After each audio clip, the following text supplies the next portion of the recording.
এখন 10ম তারিখের গুরুত্বপূর্ণ ইবাদত হচ্ছে কোরবানি করা। সে কোরবানির জন্য আমরা এতটাই এখন ব্যস্ত, এতটাই আমরা উদ্গ্রীব এবং আগ্রহী, আমরা এই কোরবানি 10ম তারিখে উদযাপনের পূর্বের 9 দিনের ইবাদত সম্পর্কে যতটা গাফেল, 10ম তারিখের কোরবানির ব্যাপারে ততটাই বেশি সচেতন। আর এই সচেতনতাটা এমন পর্যায়ে আমাদেরকে নিয়ে গিয়েছে, সেক্ষেত্রে আমি কি হালাল সম্পদ দিয়ে কোরবানির পশু ক্রয় করলাম নাকি হারাম সম্পদ দিয়ে ক্রয় করলাম, সেটা আমার দেখার প্রয়োজন মোটেই হয় না, সেটা আমার বিবেচ্য হয় না। আমার বিবেচ্য হলো আমি কোরবানি না দিলে মানুষই জানি আবার কি বলে, আমি সমাজের একজন কোটিপতি, লাখপতি, সম্পদশালী, আমি কোরবানি না দিলে আমার ছেলের বাড়ি থেকে, ছেলের শ্বশুর বাড়ি থেকে লোকজন আসবে, মেয়ের শ্বশুর বাড়ি থেকে লোকজন আসবে, আত্মীয় স্বজন আসবে, সুতরাং তারা আবার আমাকে কি বলে। অথচ আপনি কোরবানি দিচ্ছেন, আমি কোরবানি দিচ্ছি হারাম সম্পদ দিয়ে। আপনাকে মনে রাখতে হবে, হারাম সম্পদ দিয়ে কোরবানি দেওয়ার চেয়ে না দেয়াটাই আপনার জন্য কল্যাণকর। কারণ প্রকারান্তরে আপনি কেন জানি একদিকে হারাম সম্পদ দিয়ে কোরবানি দিয়ে সওয়াবের আশা করছেন, হারাম সম্পদের একটি অপরাধ। দ্বিতীয়ত হলো এই হারাম সম্পদ দিয়ে কোরবানির মাধ্যমে যে সওয়াব পেতে চাচ্ছেন, আল্লাহর সাথে একটা প্রতারণার আশ্রয় নেয়ার আপনি অপচেষ্টা করলেন, যদিও এটা আদৌ সম্ভব না। আল্লাহ তাআলা আপনার অন্তরের খবর ভালো করে জানেন। আসুন, এজন্য কোরবানির আলোচনা যেখানেই হয়েছে সেখানে আল্লাহ তাআলা কি বললেন শুনেন। লা ইয়ানালাল্লাহু লুহুমুহা ওয়ালা দিমাউহা ওয়ালাকিন ইয়ানালুহু তাকওয়া মিনকুম। আল্লাহর কাছে এই কোরবানির গোশত, আত্মীয় স্বজন আসবে, কি খাওয়াবো, কোরবানি না দিলে কেমন হবে, এই যে গোশতের আয়োজন আপনি চিন্তা করছেন, এই গোশতটা কিন্তু আল্লাহর কাছে পৌঁছে না, এটা রক্তও কিন্তু পৌঁছে না। কত কেজি হলো, কতটুকু সুটাম হলো, এটা আল্লাহ রাব্বুল আলামিনের বিবেচনা। তিনি দেখতে চান আপনার অন্তরটা, আপনার যে সম্পদ দিয়ে ক্রয় করেছেন এটা হালাল কিনা, আল্লাহর সন্তুষ্টির জন্য আপনি করেছেন কিনা। আল্লাহ রাব্বুল আলামিন এর বিনিময়ে আপনাকে অপরন্ত সওয়াব দিতে চান। আর এই সওয়াব নিঃসন্দেহে আপনি যদি অর্জন করতে চান হালাল এবং বৈধ পন্থা, একনিষ্ঠ অন্তর নিয়েই আপনাকে এই ইবাদতটুকু করতে হবে। অন্যথায় শুধু গোশত খাওয়াই হবে, আপনার এই কোরবানি দিয়ে আল্লাহর কাছ থেকে আপনি সওয়াবের আশা করতে পারেন না। কারণ তিনি তো আপনার পশু চান না, আমার পশু তিনি দেখতে চান না। তিনি দেখতে চান শুধুমাত্র আমার আপনার অন্তরে কি লালন করছি, কি উদ্দেশ্যে এই কাজটুকু করেছি, কি সম্পদ দিয়ে এটা করেছি, তিনি শুধুমাত্রই একমাত্রই এটা তিনি দেখতে চান। প্রিয় ভাইয়েরা, আমরা কোরবানি দিব, এটা অনেক সওয়াবের কাজ। আপনি দেখুন, আপনারা অনেক ইতিহাস শোনেন, আমি ইতিহাস বলছি না।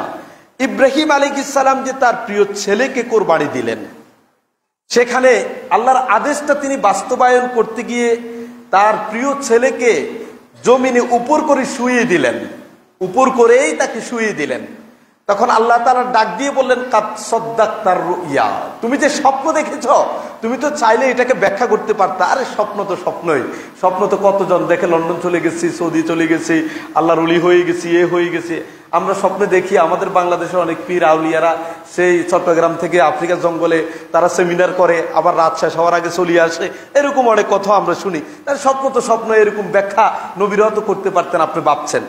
অথচ নবীদের স্বপ্নটাও ওহী, আল্লাহ তাআলার পক্ষ থেকে তার মানে ঘুমন্ত অবস্থায় যা তিনি দেখেন এটা যেমন তাকে পালন করতে হয়, আবার ঘুম ছাড়া তিনি যখন সজাগ সে অবস্থায় যা দেয়া হয় ওইটাকেও তাকে পালন করতে হয়। সুতরাং একটা আরেকটার সাথে কোনো ধরনের বৈপরীত্য এবং কম বেশি করার সুযোগ নেই, দুইটাই তাদের কাছে একই রকম, দুইটাই তাকে পালন করতে হয়। তো ইব্রাহিম আলাইহিস সালাম কি করলেন দেখেন, তিনি সন্তানকে শুইয়ে দিলেন উপর করে। তখনই আল্লাহ তাআলা ডাক দিয়ে বললেন, কাদ সাদ্দাকতার রুইয়া, যে আমি তোমার যা স্বপ্ন দেখিয়েছি সেটা সত্যায়ন করেছ, আমি এটাই চেয়েছি, তুমি আমার এই আদেশটা কিভাবে নাও, আমি এটাই জানতে চেয়েছি, তোমার আমি আল্লাহর প্রতি ভালোবাসা বেশি, সেই কৃপাটা কি আমার প্রতি তোমার কি পরিমাণ, এটা আমার জানার বিষয়। আমার জানার বিষয় যে তোমার সন্তানের প্রতি তোমার ভালোবাসা বেশি না আমার প্রতি তোমার ভালোবাসা বেশি, আমি এটা বুঝে ফেলেছি। সুতরাং এই কোরবানি তোমার ছেলেকে তুমি জবাই করবা, এটা আমার মূল উদ্দেশ্য না। তাহলে একবার ভেবে দেখুন। দ্বিতীয়ত চলুন, ইসলামের ইতিহাসের প্রথম যে কোরবানি, আদম আলাইহিস সালামের 2 সন্তানের কোরবানি, সেই কোরবানি কিন্তু আকাশ থেকে আগুন এসে পুড়িয়ে দিয়েছিল। এবং কোরআন সেই কথাই বলছে, তাকুলুহুন নার, যার কোরবানি আগুনে খেয়ে ফেলবে তারটাই কবুল হয়েছে। আপনি একটু ভেবে দেখুন, এই রীতি যদি মুহাম্মদ সাল্লাল্লাহু আলাইহি সাল্লামের দ্বীন এবং শরীয়তে থাকতো, আপনি বিশ্বাস করুন, যাকে আপনি কোটিপতি ভাবছেন, যাকে আপনার সমাজের সবচেয়ে ভালো মানুষ ভাবছেন, আমার বিশ্বাস ওই ব্যক্তি থেকে শুরু করে সমাজের মেতর সর্বনিম্ন ব্যক্তি পর্যন্ত কোরবানি না দিয়ে জঙ্গলে গিয়ে বসে থাকতো। কারণ কোরবানি দিলে তো আকাশ থেকে আগুন এসে কাঠটা পুড়াবে আর কাঠটা পুড়াবে না। যারটা হালাল সম্পদ দিয়ে আল্লাহ সন্তুষ্টির জন্য করা হয়েছে সেটাই শুধু পুড়বে, তাহলে তারটাই শুধু কবুল হবে, বাকিটা কবুল হবে না। আর যারটা কবুল হবে না সে তো অপদস্থ হবে সমাজের মানুষের কাছে। যে লোকটাকে আপনি কোরবানির হওয়ার আগে দেখলে সালাম করতেন, তাকে সম্মান দিতেন, কোরবানি কবুল না হওয়ার কারণে এরপরে তো তাকে অপমান করবেন। তাহলে আল্লাহ তাআলা আমাকে আপনাকে গোশত খাওয়ার সুযোগ দিয়েছে এই রীতিটা তুলে দিয়ে।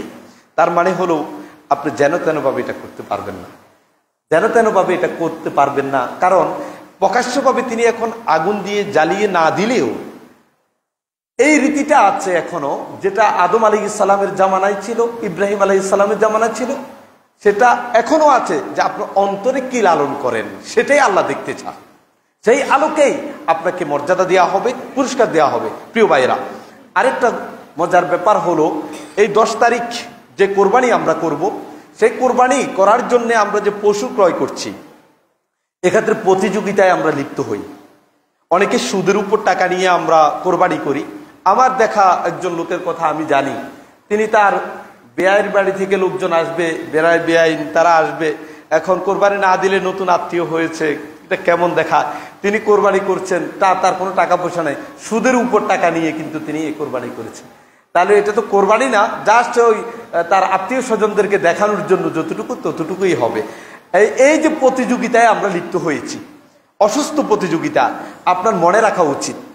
আমার আবু বকর রাদিয়াল্লাহু তাআলা আনহুর ঘটনা মনে পড়ে, উমর ইবনুল খাত্তাব রাদিয়াল্লাহু তাআলা আনহুর চিত্র আমার মনে পড়ে। ইতিহাস প্রমাণ করছে আবু বকর রাদিয়াল্লাহু তাআলা আনহু এবং উমর ইবনুল খাত্তাব রাদিয়াল্লাহু তাআলা আনহু, তারা দুজনে মাঝে মাঝে কোরবানি ছেড়ে দিতেন, কোরবানি করতেন না। তার বন্ধুরা জিজ্ঞেস করতো যে আপনি কোরবানি করবেন না, আপনার তো সামর্থ্য আছে। না, এটা এই জন্য করবো না যাতে লোকজন মনে না করতে পারে যে কোরবানি করাটা ফরজ, ওয়াজিব, করতেই হবে, এটা যাতে মানুষের চিন্তায় না ঢুকে, সেজন্য মাঝে মাঝে সক্ষমতা থাকার পরেও এটাকে আমি ছেড়ে দিতাম মানুষকে বোঝানোর জন্য যে কোরবানি দেয়াটাই মুখ্য না, এখানে কোরবানি তোমাকে করতেই হবে, এটাকে ফরজ মনে করার সুযোগ নেই, ওয়াজিব মনে করার সুযোগ নেই। মাঝে মাঝে আপনার সামর্থ্য থাকলে এটা ছেড়ে দিবেন নিজেকে তৈরি করার জন্য। তৈরি মানে কি? ইখলাসটাকে আবার পুনর্বহাল করার জন্য। আমরা জানতাম যে সালাফুস সালিহিন যারা ছিল, হাসানুল বাসারী রাহিমাহুল্লাহ, তিনি যখন সলাতে দাঁড়াতেন, দাঁড়িয়ে অনেকক্ষণ দাঁড়িয়ে থাকতেন, অনেকক্ষণ দাঁড়িয়ে তারপরে সলাৎ শুরু করতেন। তার বন্ধুরা জিজ্ঞেস করতো, ব্যাপার কি ইমাম, আপনি এতক্ষণ দাঁড়িয়ে আছেন কেন? এতক্ষণ যে বাহিরের কাজ নিয়ে ব্যস্ত ছিলাম, আমি যে আল্লাহর কাছে ছুটে এসেছি, সে আল্লাহর কাছে একনিষ্ঠভাবে একান্তভাবে অভিমুখী না হওয়া পর্যন্ত, আমার ইখলাসটাকে আমি নবায়ন না করা পর্যন্ত কিভাবে আমি সেই রবের কাছে দেখা দিতে পারি, রবের সাথে আমি সাক্ষাৎ করতে পারি এবং রবের সাথে আমি কথা বলতে পারি। এজন্য তিনি সালাত শুরু করার আগে অনেকক্ষণ ধ্যান করে থাকতেন দাঁড়িয়ে, মানে তার ইখলাসটা, অন্তরের পরিশুদ্ধিটা তিনি তৈরি করে নিতেন, এরপরে তিনি সালাত শুরু করতেন। এটা হচ্ছে মূল ব্যাপার।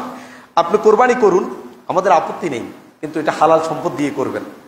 আপনি কোরবানি করুন, আমাদের কোনো আপত্তি নেই। সম্পদ থাকলে আপনি অনেক বিশাল পশু ক্রয় করুন, গরিব মিসকিনদেরকে খাওয়ানোর ব্যবস্থা করুন, এটা ইসলাম আপনাকে অনুমোদন দেয়।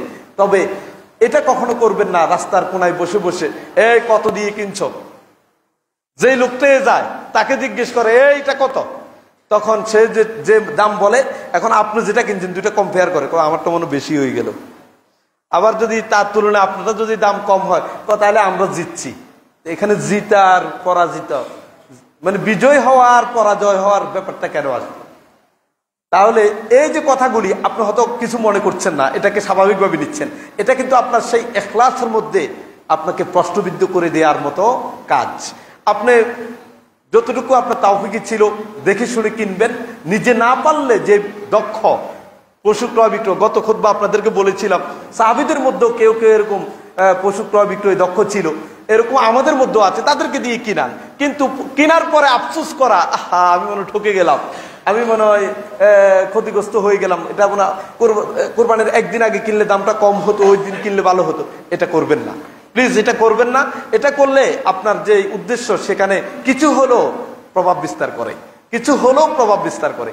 চলুন আরেকটি ব্যাপার হলো, আমরা যারা কোরবানি করি সেই কোরবানির পশুর ক্ষেত্রে আমরা যে গোশত মাপ দিয়ে কিনি, দেখবেন অনেক যারা কি আছে, যারা কসাই বা খামারি, তারা আপনাকে বোঝানোর জন্য যে আপনি কিন্তু ক্ষতিগ্রস্ত হন নাই, এটা এত মন হবে, এত কেজি হবে, এটা কিন্তু মাপ দিয়ে দিয়ে আপনাকে দেখায়। এবং আপনি কোরবানির এই পশুর গোশত কোরবানির সময়ের আগে প্রতি কেজি আপনি কিনতেন 800 টাকা, আর এখন যে পরিমাণ এটার মধ্যে আছে এটাও 800 টাকাই বা তার চেয়ে কম হবে, বেশি না। এটা ধারণা দেওয়ার জন্য কিন্তু এই কাজটুকু আপনাকে করে। সুতরাং এটাও আপনি করবেন না। এটা করলে হারাম হবে আমি সেটা বলছি না, এগুলি করলে পরোক্ষভাবে আপনার ভিতরে যেই ইখলাস, আল্লাহ সন্তুষ্টির জন্য কাজটুকু করছেন সেখানে কিছুটা হলেও প্রভাব বিস্তার করে। আপনাকে নিরেট একান্তই আল্লাহর জন্য কোরবানি করা উচিত এবং হালাল সম্পদ দিয়ে কোরবানি করা উচিত।